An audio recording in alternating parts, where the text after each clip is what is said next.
હા કે મિત્રો આપણે તો ડીઝલ ભરાઈ નાખ્યું હતું ને આપણે જવાનું હતું માલ લેવા, એટલે આપણે તો ગાડીમાં ડીઝલ ભરાઈને આપણામાં ડીઝલ ભરી નાખ્યું હતું. આપણે તો પાણી પીને આપણે નીકળી ગયા હતા માલ લેવા. આપણે બી મળ્યા હતા અને સામે સિગ્નલ બી મળી ગયું હતું. એટલે આપણે તો સિગ્નલ ક્રોસ કરીને પહોંચ્યા હતા હાઈ ટેન્શન લાઈન પર. હાઈ ટેન્શન ક્રોસ કરીને પહોંચ્યું હતું ઝાંસી કી રાણી. આ ઝાંસી કી રાણી પહોંચીને આપણે તો ત્યાં જ બાજુમાં જતું ગોડાઉન, ત્યાં પહોંચીને 2 બોક્સ ભરી લીધા હતા. એટલે બોક્સ ભરીને આપણે જઈશું પાછા સેવાસી. આપણે તો માલ ભરાઈને આપણે નીકળી ગયા હતા આપણી મંજિલ પર જવા. એટલે આપણે તો ફરી પહોંચ્યું છે હવે ઝાંસી કી રાણી પર પહોંચી જવાના હતા. તો પહોંચ્યા હતા ઝાંસી કી રાણી.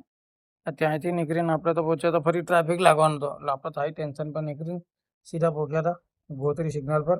આ ગોત્રી પણ સિગ્નલ ઉપર સિગ્નલ પર ઊભા રહ્યા હતા અને આપણે તો ફરી નીકળી ગયા હતા સેવાસી જવા. એટલે પહોંચી ગયા હતા સેવાસી. આ સેવાસી ગામમાં આપણે પહોંચી ગયા હતા અને આપણે પહોંચ્યા હતા ગોડાઉને. ગોડાઉન પર પહોંચીને માલ ખાલી કરવાનું ચાલુ કર્યું હતું. આપણે તો માલ ખાલી થઈ ગયો હતો અને હવે આપણે ફરી નીકળી તો આપણા સ્ટેન્ડ પર. એટલે આપણે તો સ્ટેન્ડ પર પહોંચવા નીકળી ગયા હતા. મળીએ આપણે બીજા બ્લોકમાં. ઓકે.